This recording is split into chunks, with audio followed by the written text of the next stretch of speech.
सो hey guys, आज हम बात करने वाले हैं 2017 में आई मूवी द लीगो बैटमैन की, जो कि लीगो मूवी सीरीज की एक स्पिन ऑफ फिल्म है और इसकी IMDb रेटिंग 7.7 आउट ऑफ 10 है। इस मूवी में हमें गॉथम सिटी में रहने वाले बैटमैन और उसके ग्रेटेस्ट विलेन जोकर की कहानी दिखाई गई है। तो मूवी की शुरुआत में बॉम्ब से भरे एक प्लेन को दिखाया जाता है, जिसे दो पायलट ट्रांसपोर्टेशन के लिए ले जा रहे होते हैं। लेकिन तभी वहाँ जोकर और उसकी टीम उस प्लेन को हाईजैक कर लेती है और साथ ही पूरे गॉथम सिटी पर भी अपना अटैक शुरू कर देते हैं।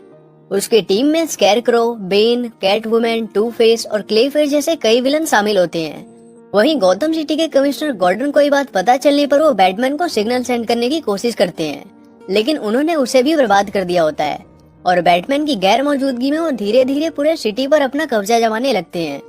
जोकर कमिश्नर गॉर्डन से कहता है कि उसने सिटी के मेन एनर्जी कोर में बॉम्ब लगवा दिया है और अगर वो इस सिटी को सरेंडर नहीं करते तो गॉथम सिटी को पूरी तरह से बर्बाद कर देगा, जिसके बाद पूरे शहर में डर का माहौल बन जाता है। लेकिन तभी हम देखते हैं कि बैटमैन वहाँ एक लड़की के गेटअप में आया होता है, जिसे जानने के बाद वो चौंक जाते हैं। बैटमैन अपने फाइटिंग स्किल से अकेले ही उन सभी पर भारी पड़ता है और जोकर की टीम डर के वहाँ से भागने लगती है। जोकर भी खुद को हारता देख वहाँ से भागने की कोशिश करता है, लेकिन बैटमैन उसे अपने बैट रोप से पकड़ लेता है। तभी बैटमैन उससे कहता है कि तुम्हारे पास सिर्फ दो रास्ते हैं, या तो तुम सिटी में लगे बॉम्ब को डिफ्यूज करो या मुझे पकड़ो। और यही जोकर बैटमैन की एक बात से बहुत ज्यादा ऑफेंड हो जाता है। दरअसल जोकर का ये मानना था कि उसका और बैटमैन का रिलेशन काफी यूनिक है और वो बैटमैन की लाइफ में काफी अहमियत रखता है, क्योंकि उसी के डर के कारण लोग बैटमैन को पसंद करते हैं और अगर वो ना हो तो लोग बैटमैन को भी भूल जाएंगे। लेकिन बैटमैन उससे कहता है कि उसके होने या ना होने से उसे कोई फर्क नहीं पड़ता और उसे किसी की जरूरत नहीं है, वो उसकी लाइफ में कोई मायने नहीं रखता। बैटमैन को लोग उसके काम से पसंद करते हैं, न कि जोकर की वजह से। और ये कहकर वो जोकर को छोड़कर बॉम्ब डिफ्यूज करने चला जाता है और बॉम्ब को सक्सेसफुली डिफ्यूज कर देता है, जिसके बाद गॉथम सिटी के सभी लोग हमेशा की तरह बैटमैन को बहुत अप्रिशिएट करते हैं। उसके बाद बैटमैन ऑर्फनेज होम के कुछ बच्चों से मिलकर अपने बैट केव लौट जाता है और हमेशा की तरह उस बड़े सी जगह में अपने लोनलीनेस के साथ टाइम बिताता है, क्योंकि उसकी कोई फैमिली नहीं होती और वो अक्सर अपने पेरेंट्स को याद करता था, जिनकी डेथ उसके बचपन में ही हो गई थी। और अगली सुबह जब वो उनकी फोटोज देखकर उनसे बात कर रहा होता है, तभी वहाँ एल्फ्रेड आ जाते हैं, जो कि बैटमैन के बटलर थे और उसके लिए उसके फादर फिगर जैसे थे। वो बैटमैन के अकेलेपन को समझते थे, लेकिन जब भी वो बैटमैन से इस बारे में बात करते वो उन्हें टाल देता था। एल्फ्रेड उसे बताते हैं कि उसके शेड्यूल के अकॉर्डिंग आज उसे कमिश्नर गॉर्डन के रिटायरमेंट पार्टी में जाना है, इसलिए बैटमैन अपने अल्टर ईगो ब्रूस वेन के गेटअप में तैयार होकर पार्टी में पहुंचता है, जहाँ एक बिलियनर होने के नाते सभी ब्रूस वेन की बहुत रिस्पेक्ट करते हैं। वहीं उसे देखकर रिचर्ड ग्रेसन नाम का एक ऑर्फनेज किड उसके पास आ जाता है और उससे पूछता है कि क्या वो कभी किसी ऑर्फनेज चाइल्ड को अडॉप्ट करेगा, क्योंकि वो चाहता था कि ब्रूस वेन उसे अडॉप्ट कर ले। तभी ब्रूस वेन की नजर कमिश्नर गॉर्डन की डॉटर बारबरा पर पड़ती है, जिसे देखते ही वो उसे पसंद करने लगता है। असल में गॉथम सिटी के कमिश्नर गॉर्डन रिटायर होने वाले होते हैं और उनकी जगह उनकी डॉटर बारबरा वहाँ की नई कमिश्नर बन जाती है। दूसरी ओर जोकर अब भी बैटमैन की कही बात सोच रहा होता है। तभी हार्ली क्विन उससे कहती है कि तुम बैटमैन के लिए कुछ ज्यादा ही अच्छे हो, उसे बस ये सोचने की जरूरत है कि अगर तुम ना हो तो उसका क्या होगा। तभी जोकर को एक आइडिया आता है और वो उसी पार्टी में अपनी टीम के साथ आ जाता है, जहाँ बैटमैन ब्रूस वेन बनकर आया होता है। लेकिन ये जानने के बाद ब्रूस वेन वहाँ से निकलकर बैटमैन के गेटअप में आ जाता है, लेकिन उससे पहले कि वो जोकर को पकड़ता, जोकर सामने से खुद को और अपनी टीम को सरेंडर कर देता है। लेकिन हार्ली क्विन वहाँ से बच निकलती है, जिसके बारे में हम आगे देखेंगे। जोकर बैटमैन से कहता है कि अब तुम चाह के भी मुझसे फाइट नहीं कर सकते। बैटमैन को ये सब देखकर कुछ समझ नहीं आता। इसके बाद वहाँ के रिपोर्टर बैटमैन से कहते हैं कि अब जैसा कि गॉथम सिटी का क्राइम खत्म हो चुका है, वो अपने फैमिली के साथ जी भर के टाइम स्पेंड कर सकता है और बैटमैन दुखी होकर वहाँ से चला जाता है। लेकिन अगले कुछ दिनों तक वो जोकर पर नजर रखता रहता है, क्योंकि उसे जोकर की हरकतों पर जरा भी यकीन नहीं था और उसे लगता था कि ये सब जोकर की एक चाल है। इसलिए वो बैटमैन को फैंटम जोन भेजने का प्लान बनाता है, जो कि एक ऐसा जोन था जहां काफी खुखार और खतरनाक विलन्स को रखा जाता था, लेकिन वहां नॉर्मल क्रिमिनल्स को डालना इलीगल था। इसलिए जब बैटमैन जोकर को फैंटम जोन भेजने के बारे में अपने सिस्टम में रिसर्च कर रहा होता है, तभी एल्फ्रेड वहां आ जाते हैं और उससे रिचर्ड ग्रेसन के बारे में बात करते हैं, जिसे बैटमैन अब अडॉप्ट कर चुका होता है। वो उससे कहते हैं कि उसे अब अपने अडॉप्टेड सन को रेज करने की रिस्पॉन्सिबिलिटी लेनी होगी। उसमें और बैटमैन में कुछ चीजें कॉमन होती हैं। उसने भी बैटमैन की तरह बहुत यंग एज में अपने पेरेंट्स को खो दिया होता है। उतने में रिचर्ड ग्रेसन खुद वहाँ आ जाता है और वहाँ रखी चीजों को देखकर काफी एक्साइटेड हो जाता है, लेकिन बैटमैन उसे शांत रहने का इंस्ट्रक्शन देकर फैंटम जोन पर रिसर्च जारी रखता है।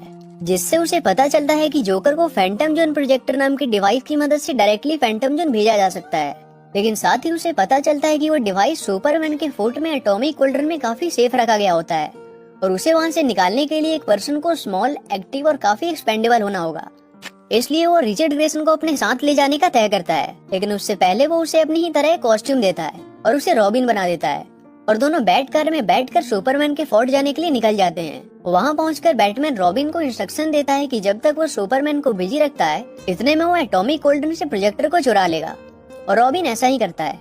वहीं बैटमैन जब सुपरमैन के फोर्ट में एंटर करता है तो देखता है कि जस्टिस लीग के सभी मेंबर्स बैटमैन के बिना ही एनिवर्सरी पार्टी मना रहे होते हैं। बैटमैन जब उनसे इस बारे में पूछता है तो वो बहाने बनाने लगते हैं, लेकिन बैटमैन उसे इग्नोर करता है क्योंकि उसका मकसद सिर्फ प्रोजेक्टर को हासिल करना था।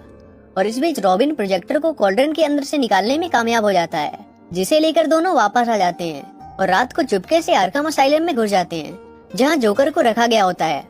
लेकिन वहां उन्हें बारबरा मिल जाती है जो कि उस फैंटम जोन प्रोजेक्टर को देख लेती है और उसे लगता है कि वो इससे कुछ गड़बड़ करने वाले हैं, इसलिए वो उसे वापस मांगती है। लेकिन बैटमैन और रॉबिन भागते हुए जोकर के सेल में पहुंच जाते हैं और बैटमैन जोकर को प्रोजेक्टर का यूज करके फैंटम जोन में भेज देता है, जिसके तुरंत बाद बारबरा वहां आ जाती है और प्रोजेक्टर को लेकर बैटमैन और रॉबिन को सेल में बंद कर देती है और बैटमैन से निराश होकर वहां से चली जाती है। दूसरी ओर जोकर जब फैंटम जोन में टेलीपोर्ट होता है तो सबसे पहले वहां की मॉनिटर फिलिस को देखता है और तभी वहां के सभी बैड विलेंस वहां आ जाते हैं, जो उसे देखते ही उसे खाने की कोशिश करने लगते हैं। लेकिन तभी जोकर उनसे कहता है कि मैं तुम सबको यहाँ से आजाद करवा सकता हूँ, जिसे सुनने के बाद सभी रुक जाते हैं। और यही हमें पता चलता है कि असल में फैंटम जोन में आना जोकर के ही प्लान का हिस्सा होता है, ताकि वो वहाँ यूनिवर्स के ग्रेटेस्ट विलन को अपनी टीम में रिक्रूट कर सके। दूसरी ओर जब कुछ सिक्योरिटी टीम उस फैंटम जोन प्रोजेक्टर को एविडेंस के तौर पर ले जा रहे होते हैं, तभी हार्ली क्विन वहाँ आ जाती है, जो कि उस सरेंडर वाले नाइट अचानक गायब हो गई थी और जोकर के प्लान के मुताबिक प्रोजेक्टर को उनसे चुरा लेती है और आसमान की ओर प्रोजेक्ट करती है, जिससे एक पोर्टल ओपन हो जाता है और जोकर अपनी पूरी इविल टीम के साथ गौतम सिटी में आ जाता है, जिनमें general Zod, King Kong, Voldemort, flying monkey, flaming eye और लॉर्ड वैम्पायर जैसे कई सुपर विलन शामिल होते हैं, जो वहाँ आते ही पूरे गौतम सिटी में अपना आतंक फैलाने लगते हैं और सिटी को तहस नहस करने लगते हैं। लोग अपनी जान बचाने के लिए इधर उधर भागने लगते हैं। उसके बाद जोकर अपनी टीम के साथ बैठ के पहुँचता है, जिन्हें देखकर एल्फ्रेड वहाँ से निकल जाते हैं और सीधा आर्कम असाइलम पहुँचते हैं, जहाँ बारबरा बैटमैन को ये सोचकर रिलीज कर देती है कि शहर को अभी बैटमैन की जरूरत है और चारों एक टीम बनाकर उस जगह से बाहर आ जाते हैं और वेन आइलैंड की ओर जाने के लिए निकल जाते हैं, जहाँ रास्ते में जोकर की टीम उस पर कॉन्स्टेंटली हमला करती जाती है। उसके बावजूद भी वो हर बार को एस्केप कर जाते हैं, लेकिन आखिर में फ्लेमिंग आई से टकराकर वो नीचे गिर जाते हैं। उसके बाद अचानक बैटमैन का माइंड चेंज हो जाता है और वो अकेले ही जोकर से फैंटम जोन लाने का तय करता है। दरअसल उसे डर होता है कि कहीं वो उन्हें भी अपनी फैमिली की तरह खो ना दे, इसलिए वो उन्हें अपने पेप्टर में लॉक करके उन्हें वहाँ से ले जाने का ऑर्डर देता है। वो तीनों उन्हें अपने साथ ले जाने की बहुत रिक्वेस्ट करते हैं, लेकिन बैटमैन का फैसला फाइनल था। इसके बाद वो वेन आइलैंड पर पहुंचता है, जहां उसे जोकर मिलता है और जब जोकर को पता चलता है कि बैटमैन का बिहेवियर अभी भी सेम है, तो वो उससे गुस्सा हो जाता है और बैटमैन को फैंटम जोन में भेज देता है और वेन आइलैंड से एक्सप्लोसिव ले लेता है ताकि वो गौतम सिटी को उड़ा सके। वहीं बैटमैन जब फैंटम जोन में पहुंचता है तो वहाँ के स्क्रीन से देखता है कि बारबरा, रॉबिन और एल्फ्रेड तीनों जोकर से फाइट करने के लिए वापस आ जाते हैं। लेकिन बैटमैन जब उन्हें खतरे में देखता है तो वहाँ की गेट कीपर फिलिस से उसे उनकी मदद के लिए जाने देने की रिक्वेस्ट करता है और उससे वादा करता है कि वो अगले 24 घंटे के अंदर में सभी सुपर विलन्स को फैंटम जोन में ले आएगा, जिसके लिए फिलिस राजी हो जाती है और बैटमैन सीधे वहाँ से वेन आइलैंड पर पहुँचता है, जहाँ जाते ही वो सबसे पहले उन्हें अपनी फीलिंग्स बताता है कि वो उनकी कितनी केयर करता है और वो उन्हें खोना नहीं चाहता, जिसके बारे में उसने कभी भी उन्हें खुल के नहीं कहा था। ये सुनने के बाद तीनों बहुत खुश हो जाते हैं। उसके बाद वो तीनों फिर से एक टीम बन जाते हैं।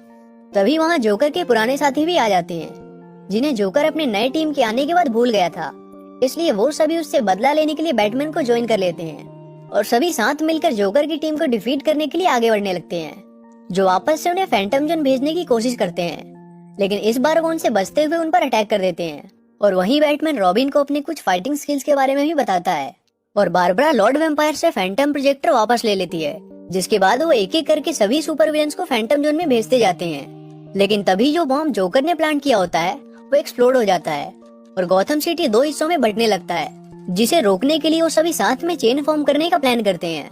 लेकिन जोकर अदर साइड होता है, जो कि गौतम को बर्बाद होने देना चाहता था और यही बैटमैन को अपनी एरोगेंस का एहसास होता है। कि उसने सही कहा था कि अगर जोकर नहीं होता तो बैटमैन भी नहीं होता, और वो उसके बिना कुछ नहीं। जिसे सुनने के बाद जोकर थोड़ा इमोशनल हो जाता है और गौथम को बचाने के लिए उनका साथ देता है, और सब साथ में टीम एफर्ट से सिटी को वापस जोड़ देते हैं, जिसके बाद सब उसे साथ में सेलिब्रेट करते हैं। और बैटमैन वादे के मुताबिक फैंटम जोन में जाने वाला होता है, लेकिन फिलिस उसके अच्छे काम को देखते हुए उसे छोड़ देती है, और जोकर और उसके पुराने साथी वापस लौट जाते हैं। और अंत में बैटमैन उन तीनों के साथ एक फैमिली की तरह खुशी खुशी रहने लगता है, और इसी के साथ ये मूवी एंड हो जाती है। तो अगर आपको ये वीडियो पसंद आया हो तो प्लीज इसे लाइक करें, और कोई फीडबैक या सजेशन हो तो कमेंट करें, और ऐसे ही और एक्सप्लेनेशन देखने के लिए चैनल को सब्सक्राइब करें।